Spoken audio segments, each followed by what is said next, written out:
Senador Mario Vergara. Muy buenas tardes, un gusto estar en contacto con ustedes como siempre. Yo tengo unos pirulos más que vos y he sido militante durante muchos años en la interna.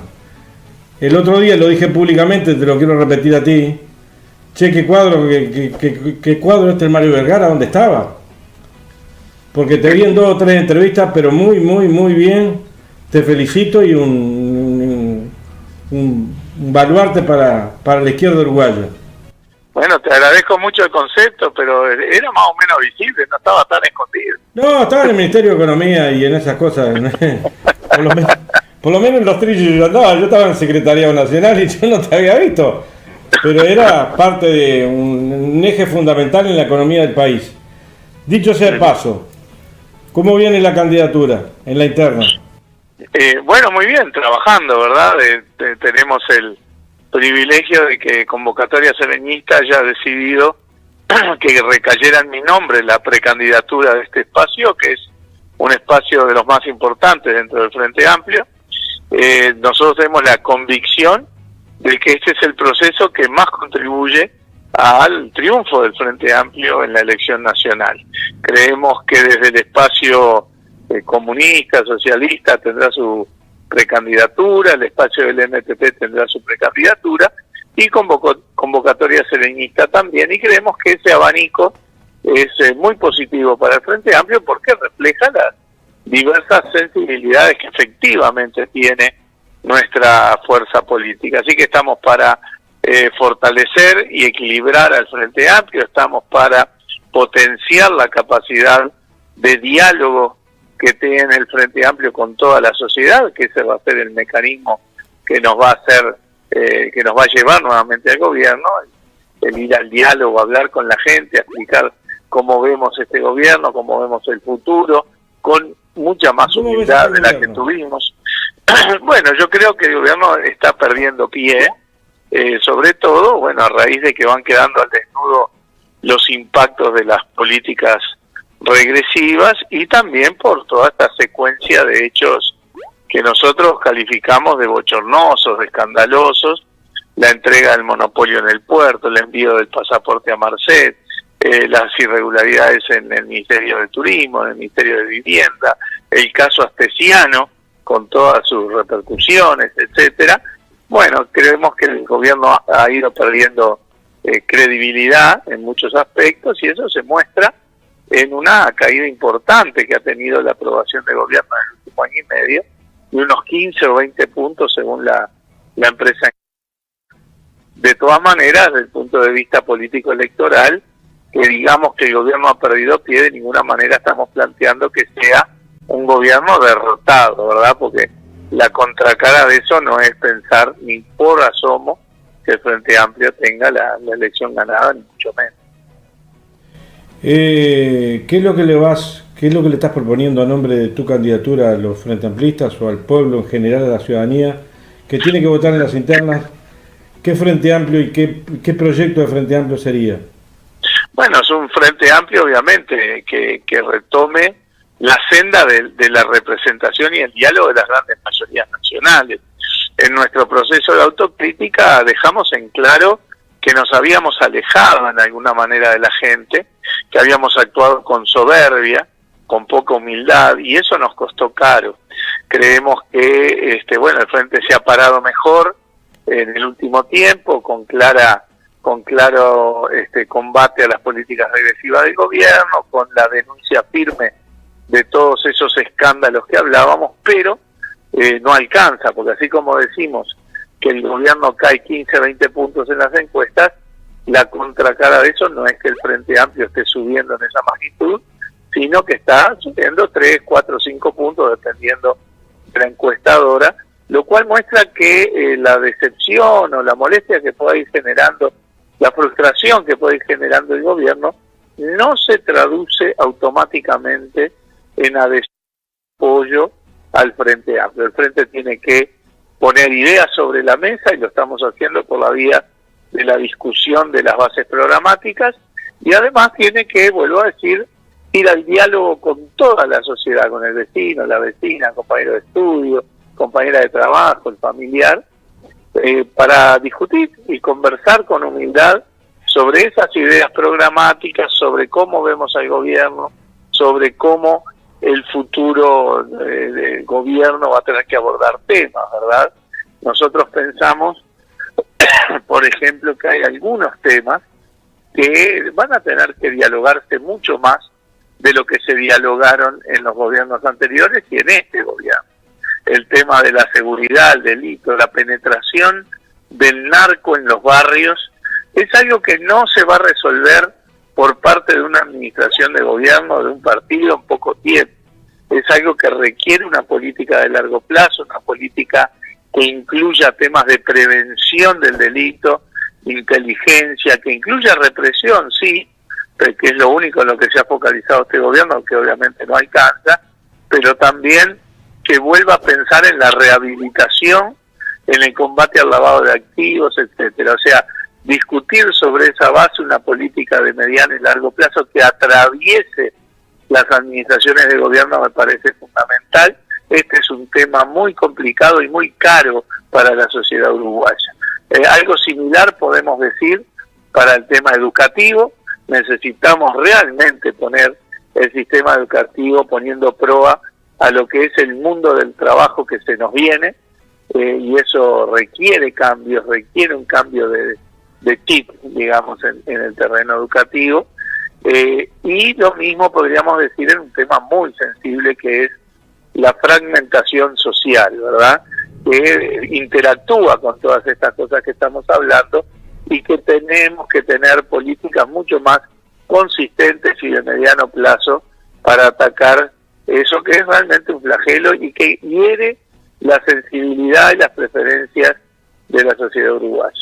Mario, tú que estuviste en economía, además de tu profesión como economista, pero estuviste en el Ministerio de Economía muchos años en el anterior gobierno del FA. Yo que no entiendo mucho con mis 4 años de liceo, el gobierno, para bancarse el no gasto social, la no inversión, se viene endeudando hacia adelante. Por ejemplo, estaba escuchando con OCE, tanto con Neptuno como con algunas préstamos que está gestionando para hacer algunas cosillas en el interior de la República. ¿Es para hacer política o es para limpiar el número bien? Hay un poco de todo, porque están haciendo algunas cosas, para lo cual se está endeudando el gobierno, obviamente, el Estado, de cosas que no están registrando de manera transparente. Ahora que estamos haciendo la discusión aquí de la rendición de cuentas, queda muy claro que hay un conjunto de inversiones que el gobierno las está haciendo a través de mecanismos que le permiten postergar su registración. Por lo tanto, claramente eso tiene que ver con hacer política y mostrar mejores números de los que debiera mostrar, y además que los números fiscales, que son su prioridad, su desvelo, para nada les están dando de manera muy positiva como ellos quisieran. Hoy tenemos prácticamente el mismo déficit fiscal que teníamos en 2019, con 9 puntos más de deuda de los que teníamos en 2019. O sea que todo lo que han hecho, recortando salarios, jubilaciones y pensiones, tampoco les está dando un resultado positivo en la visión de ellos de reducir drásticamente el déficit, ni mucho menos, porque vuelvo a decir, estamos en niveles de déficit que son mayores al de 14 de los 15 años de los gobiernos frente amplistas, y bueno, creo que eso también es preocupante, y además, ni que hablar que pensando en futuros gobiernos deja márgenes muy acotados para financiar todas las necesidades sociales, educativas, de salud, de vivienda, de promover el desarrollo productivo, el empleo, etcétera, que sin duda tiene la sociedad uruguaya. ¿Cómo ves el tema de OCE en particular? Bueno, el gobierno optó en su momento por cortar el proceso que implicaba la construcción de la represa en Casupá, y en alguna medida pagamos costo de eso, ¿verdad? Obviamente nadie preveía una sequía como la que hubo, ni nadie le estaba pidiendo al gobierno que hiciera llover, ni que hablar. Pero está claro que de haberse tenido avanzada o terminada la represa en Casupá, hubiéramos tenido mejores márgenes para evitar el desastre que tuvimos durante un par de meses perdón, con respecto al tema del agua. Nosotros no compartimos esa decisión de gobierno de bloquear la inversión pública y pasar a este esquema de Arasatí, del Plan Neptuno, que no solo no garantiza las soluciones al tema, sino que además va a implicar costos crecientes y mayores de los que estaban previstos. En el marco de todo esto se está navegando en un proceso de rendición de cuentas a todo vapor, de una LUC a todo vapor, pero también movimientos sociales como el PICNT que en este momento están llevando adelante el plebiscito. ¿Cómo se planta la izquierda uruguaya en el marco de todo esto? Bueno, sin duda es un tema a nivel grupal, ¿verdad? Exacto, el Frente Amplio todavía no ha tomado posición, que tenemos que ver con preocupación de que es un tema complejo para el Frente Amplio, porque el Frente, obviamente, todos en el Frente Amplio compartimos el objetivo del movimiento sindical de revertir la reforma jubilatoria, una reforma que es injusta, primordialmente porque toda la carga recae sobre los hombros de los trabajadores, y eso es injusto. Queremos revertirla, sí, pero el camino que el Frente Amplio ha planteado es el camino, primero, de cambiar la constelación política, o sea, tiene que ganar el Frente Amplio para revertir esa ley, y hacerlo por la vía de llamar a un gran diálogo nacional, político, social, al inicio del gobierno. Tenemos tiempo para hacer una nueva ley, una nueva reforma más justa, y ese es el camino que el Frente Amplio ha planteado.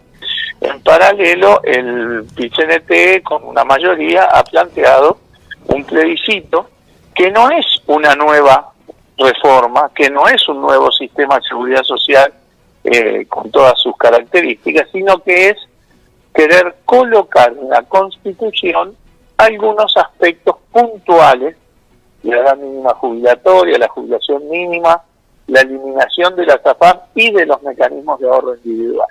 Esas son 4 cosas puntuales que la papeleta procura colocar en la Constitución, y que, bueno, algunos sectores del Frente Amplio se han manifestado que acompañarían ese proceso, y otros sectores hemos manifestado que no nos parece el camino que tenemos que seguir, que el camino es el que planteó el Frente Amplio del Diálogo Nacional. Nosotros discrepamos con la papeleta, primero porque pensamos que la Constitución no es un instrumento para colocar aspectos puntuales, ¿verdad? La edad mínima jubilatoria, la jubilación mínima, esas son cosas que hay que definir en el proceso político y a nivel legislativo. La Constitución es el acuerdo máximo que tenemos todos los compatriotas para ordenar nuestra convivencia, pero no es el lugar donde colocar aspectos concretos, o sea, tenemos una diferencia conceptual.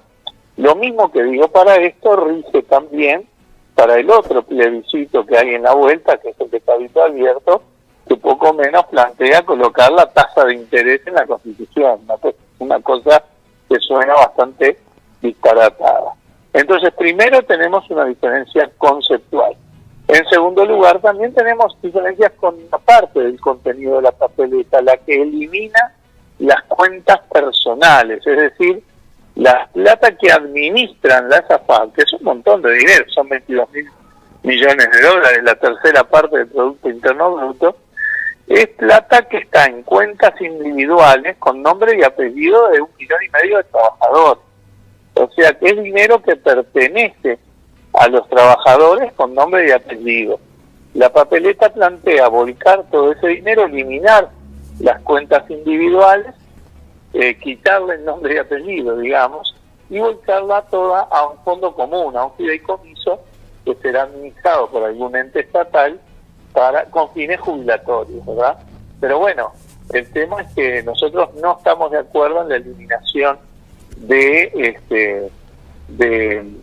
las cuentas individuales, porque entre otras cosas va a contrapelo de lo que plantean las bases programáticas del Frente Amplio, incluso las que se están discutiendo hoy en la ciudadanía, la que vamos a aprobar en diciembre y la que vamos a poner a consideración de la ciudadanía el año que viene. porque en esas bases programáticas hace rato que el Frente no plantea la eliminación de la AFAP, y en esas bases programáticas se plantea que el Frente va a promover un sistema de seguridad social con 3 pilares, con un pilar solidario, no contributivo, es decir, independiente de la peripecia laboral de la gente, un pilar de reparto, ahí sí contributivo en función de los años de aporte, etcétera, como hay hoy, y también un pilar de ahorro individual, que es complementario.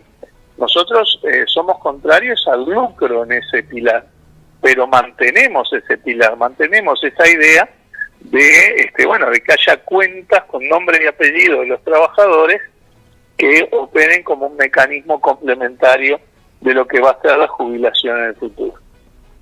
Mario, ¿cómo administrar los disensos en algo que está todo en el aire? Porque lo que vos estás diciendo ahora al final, las bases programáticas se van a consolidar en un congreso.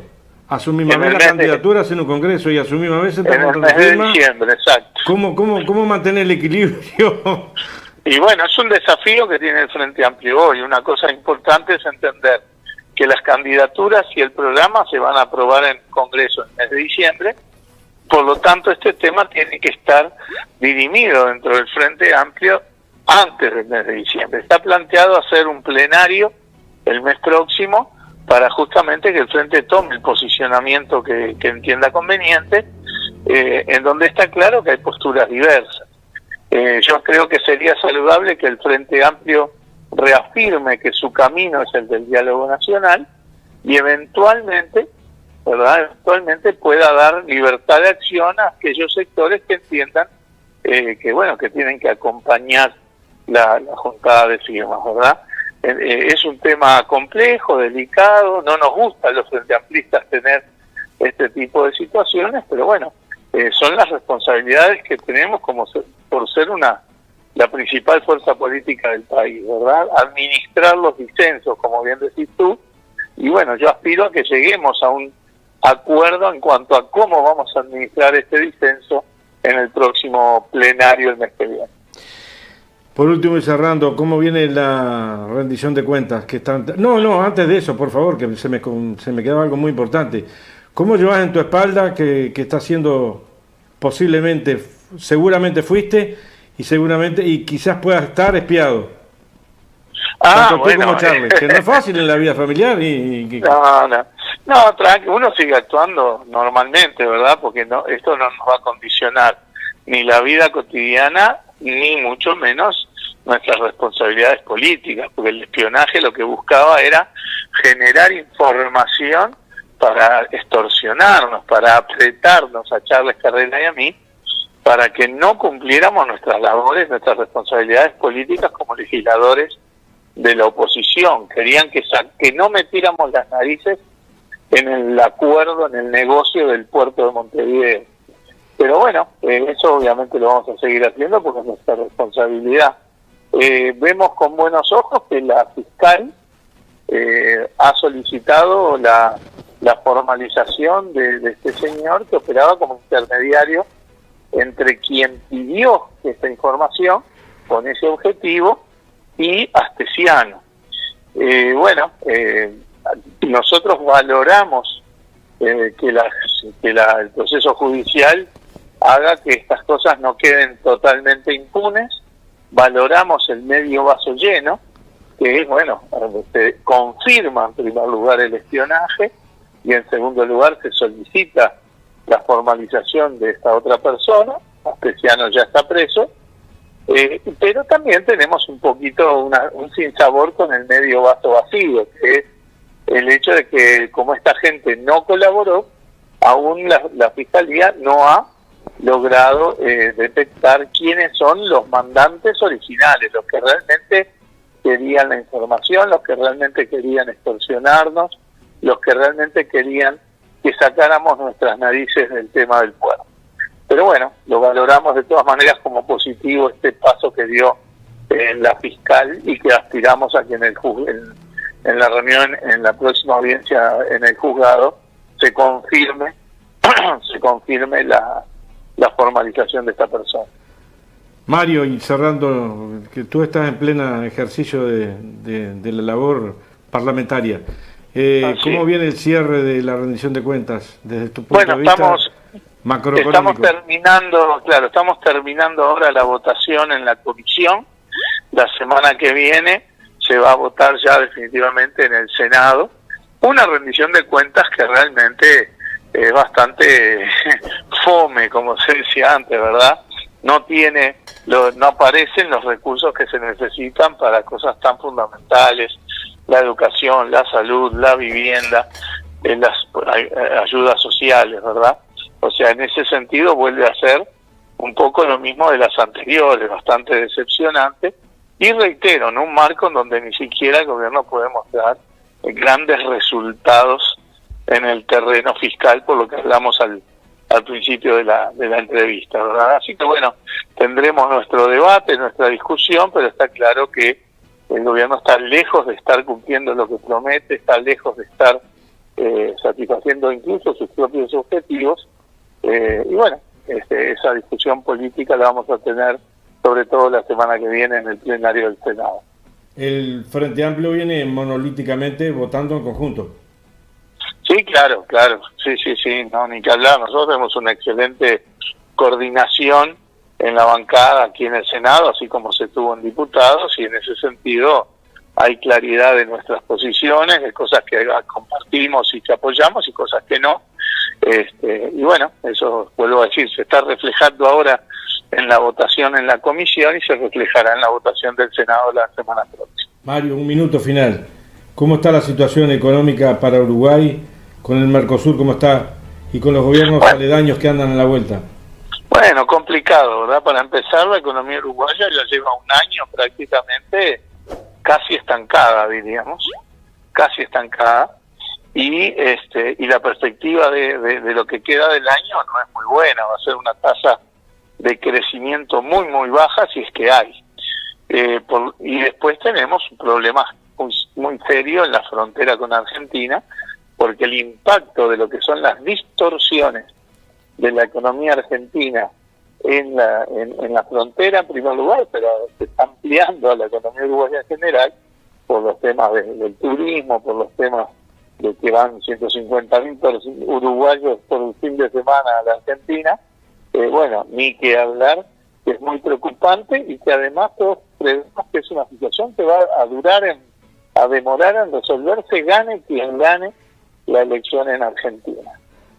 Por lo tanto, es preocupante esa situación, que ya está teniendo impactos en materia de producción, en materia de desempleo, en materia de tener comercios y servicios tecleando o cerrando, que hay un horizonte todavía de un tiempo prolongado en que eso va a continuar, y eso es muy preocupante, muy negativo.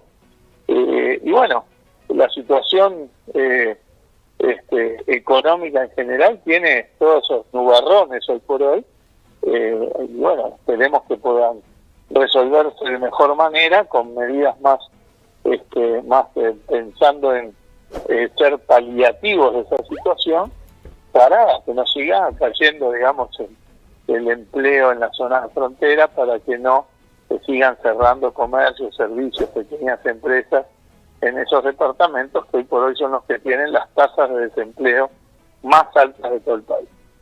Mario, nos tenemos que ir. Fue grande el desafío en el año 2004, se tiene que abordar el desafío en el 2024. Gracias por estar. No tengas dudas, un gusto estar con ustedes como siempre, un fuerte abrazo a todos por eso. Gracias por estar.